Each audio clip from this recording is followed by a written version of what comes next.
अस्सलाम वालेकुम dear students, मैं प्रोफेसर आमिर रफ़ीक फ्रॉम प्यास कॉलेज कसूर।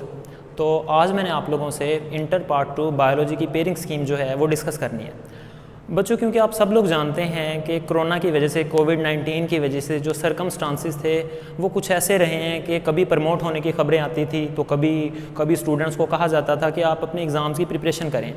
तो स्टूडेंट जो हैं वो अच्छे तरीके से प्रिपरेशन नहीं कर सके, तो इसलिए वो स्टूडेंट्स जिन्होंने ध्यान से फोकस नहीं किया, ध्यान से तैयारी नहीं की, तो उनके लिए मैं कुछ ट्रिक्स बताने जा रहा हूँ ताकि वो पेयरिंग स्कीम को फॉलो अगर करेंगे तो उस ट्रिक को यूज़ करके, इस तरीके को यूटिलाइज़ करके वो मैक्सिमम मार्क्स कैसे हासिल कर सकते हैं, और स्पेशली जो टॉपर्स हैं वो कौन कौन सा मटेरियल सेलेक्ट करके मैक्सिमम मार्क्स जो हैं वो ऑब्टेन कर सकते हैं। क्योंकि अगर आप रैंडमली तैयारी करेंगे तो वो कोई सॉल्यूशन नहीं है, उस तरह से आपके मैक्सिमम मार्क्स जो हैं वो नहीं आएंगे। तो हम शुरू करते हैं।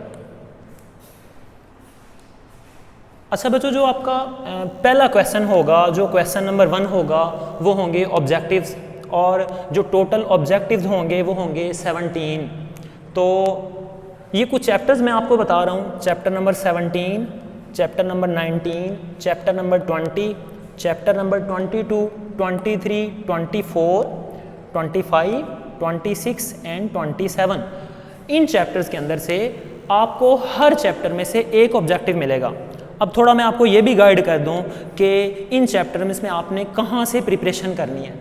जो चैप्टर नंबर 17 है ये है कोऑर्डिनेशन एंड कंट्रोल, और इसमें ज़्यादातर जो आपने न्यूरॉन और जो हार्मोन्स वाला पोर्शन है, जो ग्लैंड्स वाला पोर्शन है, उस पोर्शन को फोकस करना है। तो बहुत ज़्यादा चांसेस हैं कि इनमें ऑब्जेक्टिव इस चैप्टर में वहाँ से बनेगा। उसके बाद है चैप्टर 19 ग्रोथ एंड डेवलपमेंट।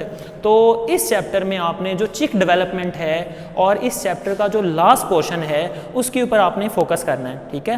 तो आई होप कि इंशाल्लाह आपको इस जो है पोर्शन में से आपको ये ऑब्जेक्टिव मिल जाएगा। नेक्स्ट हम बात करते हैं चैप्टर 20 की। नेक्स्ट हम चैप्टर 20 की बात करते हैं जो है क्रोमोसोम्स एंड डीएनए। तो इस चैप्टर में आपने जो चीज़ें प्रिपेयर करनी हैं ऑब्जेक्टिव के लिए, जो आपके लिए मोस्ट इम्पोर्टेंट जो आर्टिकल्स हैं वो है replication of DNA, transcription, translation, genetic code और साथ में म्यूटेशंस। तो ये जो आर्टिकल्स हैं आपने बहुत अच्छे से प्रिपेयर करने हैं ऑब्जेक्टिव के लिए। इंशाल्लाह ही होप कि आपको इन आर्टिकल में से ऑब्जेक्टिव मिल जाएगा। नेक्स्ट आपके पास है चैप्टर 22 जो कि है वेरिएशंस एंड जेनेटिक्स।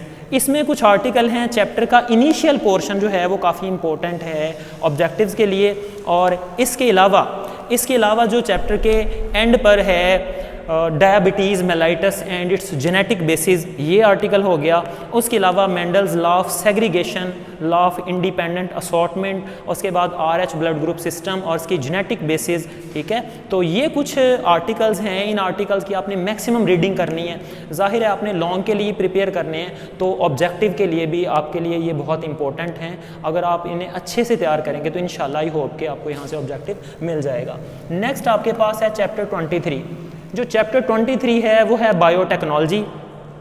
चैप्टर काफ़ी लेंथी भी है और काफ़ी टेक्निकल भी है, तो मैं ये सुजेस्ट करता हूँ कि आप पास्ट पेपर्स में जो बार बार क्वेश्चन रिपीट हुए हैं ऑब्जेक्टिव्स, आप वो ऑब्जेक्टिव्स याद करें, अच्छे से उन्हें प्रिपेयर करें, तो इंशाल्लाह ये भी आपका पोर्शन क्लियर हो जाएगा।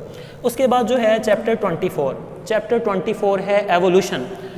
तो अगर हम चैप्टर 4 एवोल्यूशन की बात करें, 24 एवोल्यूशन की हम बात करें, तो चैप्टर 24 से जो इनिशियल पोर्शन है, इनिशियल पोर्शन कौन सा है? इनिशियल पोर्शन है evolution from prokaryotes to eukaryotes.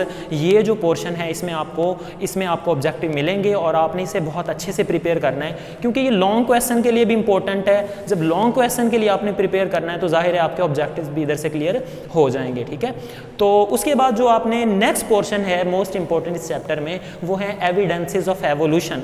उसमें एवोल्यूशन के डिफरेंट एविडेंसेस हैं, वो आपने प्रिपेयर करना है लॉन्ग क्वेश्चन के लिए, तो ऑब्जेक्टिव्स भी आपको उधर से मिल जाएंगे, ठीक हो गया। उसके बाद लास्ट पर है factors affecting the gene frequency. ये आर्टिकल आपने पढ़ना है, बस जस्ट इसकी रीडिंग करनी है। अगर ऑब्जेक्टिव्स की हम बात करें, लॉन्ग के लिए इंपॉर्टेंट है, ऑब्जेक्टिव्स की अगर बात करें तो आपने रीडिंग करनी है। तो इंशाल्लाह जो मैंने आपको ये मटेरियल बताया, इसे करने से आपका जो चैप्टर 24 है ये क्लियर हो जाएगा। उसके बाद हम बात करते हैं चैप्टर 25 की। चैप्टर 25 है इकोसिस्टम। इकोसिस्टम का इनिशियल पोर्शन और उसके बाद नाइट्रोजन साइकिल, ठीक है, और उसके बाद जो है ना इसके अंदर आ जाता है फूड वेब। यही आर्टिकल्स हैं जो इस चैप्टर में शामिल हैं, और सिम्बियोसिस है, उसकी डिफरेंट टाइप्स हैं। तो ये वाले आर्टिकल आपने करने हैं। ज़ाहिर है आपने लॉन्ग के लिए प्रिपेयर करने हैं तो ऑब्जेक्टिव्स भी इधर से क्लियर हो जाएंगे। हम बात कर रहे हैं चैप्टर 26 की, सम मेजर इकोसिस्टम्स। ये चैप्टर जो है ना थोड़ा ऑड सा है, स्टूडेंट के पास इसके रेलिवेंट पहले कोई नॉलेज इतना नहीं होता मैट्रिक लेवल पर, तो इसकी आपको बहुत ही डीपली रीडिंग करना पड़ेगी। तो मैं ये सुजेस्ट करता हूँ कि जो पास्ट पेपर्स में क्वेश्चंस जो स्पेशली ऑब्जेक्टिव्स रिपीट हुए पड़े हैं तो आप वहाँ से इस चैप्टर की प्रिपरेशन करें। तो नेक्स्ट हम बात करते हैं चैप्टर 27 की। अगर हम चैप्टर 27 की बात करें तो चैप्टर 27 है मैन एंड हिज एनवायरनमेंट। तो इस चैप्टर में से अगर हम बात करें इंपॉर्टेंट आर्टिकल्स की तो इस चैप्टर का इंट्रोडक्शन है, और उसके बाद इसके अंदर आ जाता है ग्लोबल वार्मिंग आ जाता है, ग्रीन हाउस इफेक्ट आ जाता है, और इसके बाद इसमें वाटर पोल्यूशन है। तो ये वाले आर्टिकल्स की आपने जस्ट रीडिंग करनी है और इंशाल्लाह ही होप कि आपका ऑब्जेक्टिव क्लियर हो जाएगा। तो ये जितने भी चैप्टर्स हैं हर चैप्टर में से एक ऑब्जेक्टिव आना है, एक ऑब्जेक्टिव आपको आएगा, ठीक है। तो उसके बाद बच्चों नेक्स्ट आपके पास जो है पोर्शन, तो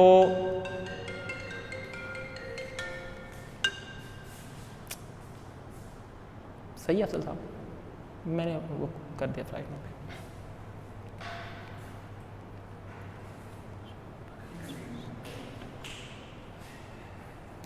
तो बच्चों ये आपके पास टोटल 9 चैप्टर हैं, और इन 9 चैप्टर में से आपको जो टोटल ऑब्जेक्टिव्स मिलेंगे वो मिलेंगे 9।